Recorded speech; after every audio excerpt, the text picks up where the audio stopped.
Every now and again, Super Nintendo bargains come to my attention, and you can bet a considerable amount of money that I'm going to buy those Super Nintendo games.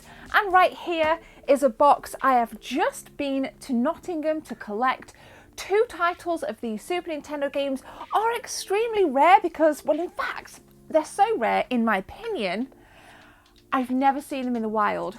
Now, before I show you what I've got, it is story time. And I was on Gumtree last night. For those of you out of the UK, Gumtree is a little bit like eBay, but with less fees, and it's kind of more local to your kind of area. So I'm searching SNES, and up pops this bundle with a console and all of these box games and some unboxed games for £100. So I quickly messaged away, and unfortunately I was a little bit too late. Somebody had already picked them up. I left it. This morning I picked up my phone and I looked on Facebook Marketplace and I typed in SNES, and what do you know? The boxed games only popped up, and I'm thinking, wait a minute. I messaged the guy and I'm like, dude, did you buy these off Gumtree last night for £100? And we had a bit of a laugh and we agreed on a good price for me to take the boxed Super Nintendo games only. He was lovely. Massive shout out to Mark, who had higher offers than what I was offering, and he turned it down because he wanted to stay true to his deal with me. So we're going to take a look at them. I have some doubles, and in fact I've amassed quite a few Super Nintendo doubles recently, so they'll be for sale on my Facebook group, links in the description, whatever. But we'll park that for now. Let me show you my new Super Nintendo games.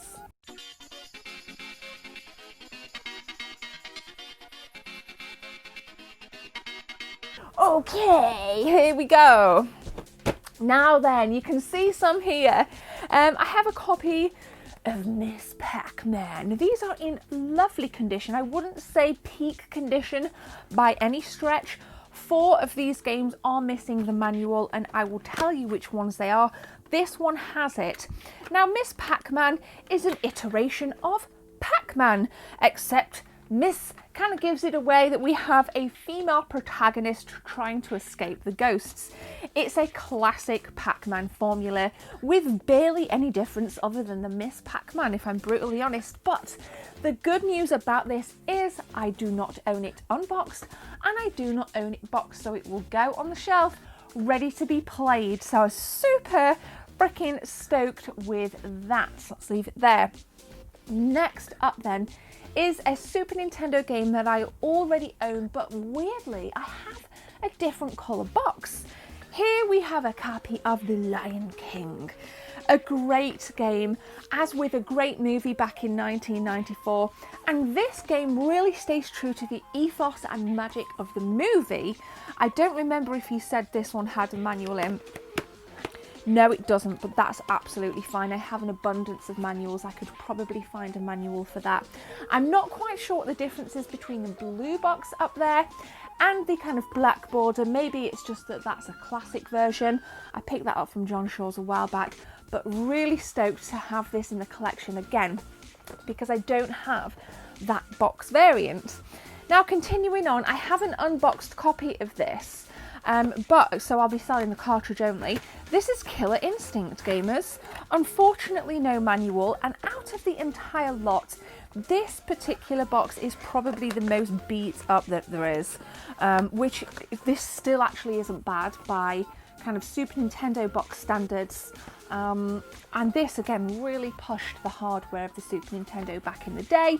It came well after Mortal Kombat 2 and Street Fighter 2 and the various iterations of. This hit the Super Nintendos in around 1996, and I first played this with my friend Gareth and Damien.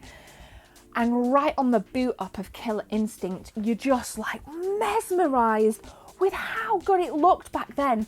Like, you know, you've played Starwing at that point when you're a kid, and then you like years pass and, you know, Starwing blew your mind, and then Killer Instinct blew your mind graphically.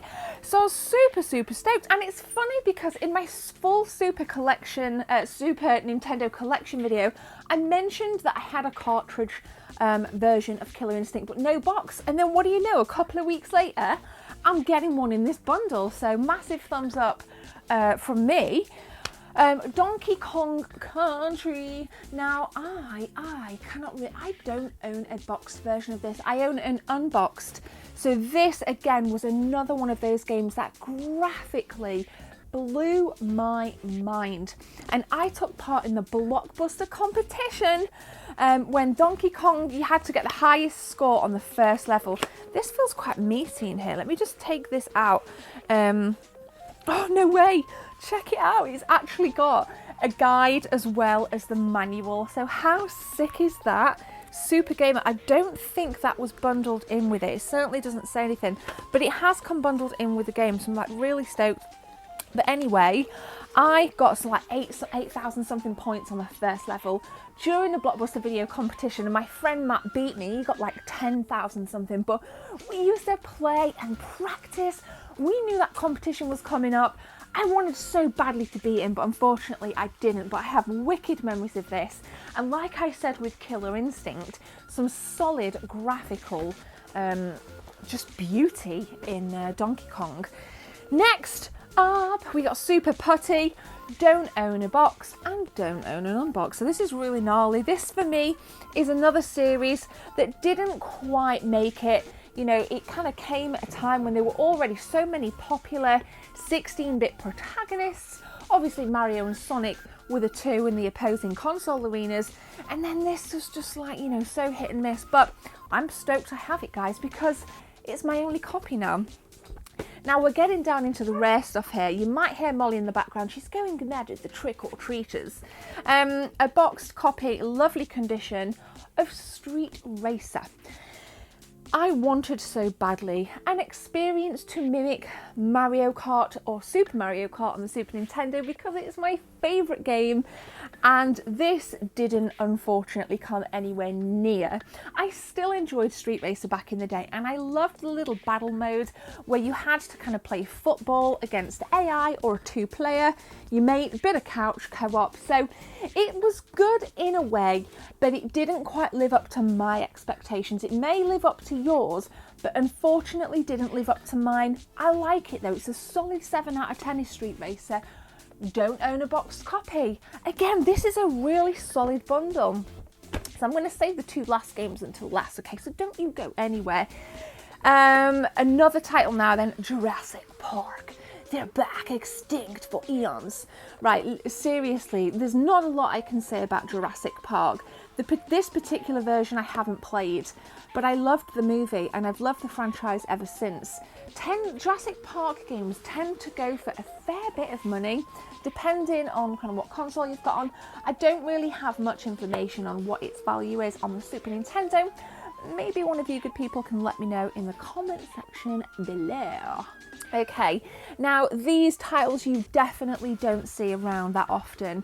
We have Disney's Beauty and the Beast. This is a beautiful side-scrolling, pixel-popping, colour palette rich fun. It is a great game, and I tweeted about this a couple of nights ago, and I believe I put something out on my Facebook group, and I was met with some really positive feedback. So we're missing manual on this one. I definitely don't have a manual for this. The game is hard enough to come by as is, but I think this next game is perhaps a little bit more obscure. This one is Prehistoric Man. Never ever seen this out in the wild.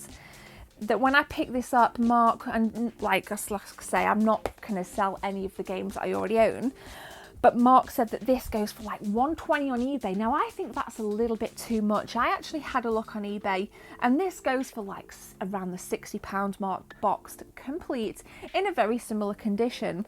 But I'm going to read the back for you guys. It says here, in a small prehistoric village, disaster has struck. The winter food store has been eaten by greedy dinosaurs, and the villagers are facing starvation. The village chief has chosen Sam to save mankind by leading a quest to find the legendary dinosaur graveyard. Sounds really cool. It sounds very 16-bit-esque with crazy outlandish storylines and eccentric characters, and I'm really excited to play this. So I'm super stoked with this little haul, guys. What do you think My Super Nintendo collection is coming up clutch recently, and it's one of my most proudest parts of the Lady Lounge. Just kind of searching the Geb's 24 SNES collection. If I remember, I'll chuck it in the cards, but you need to take a look at that video as well. So if you've made it this far in the video, thank you very much. Make sure you thump that subscribe button and help me out by sharing any video that you watch. Watch it until the end and leave a like rating. My name is Gemma. I'll be streaming all weekend. I have a rad new overlay system on the streams. So we're streaming here and we're streaming on Mixer, but I'll leave that there. Hopefully I'll catch you guys out there. Have a good one. My name is Gemma. Take care. See you soon.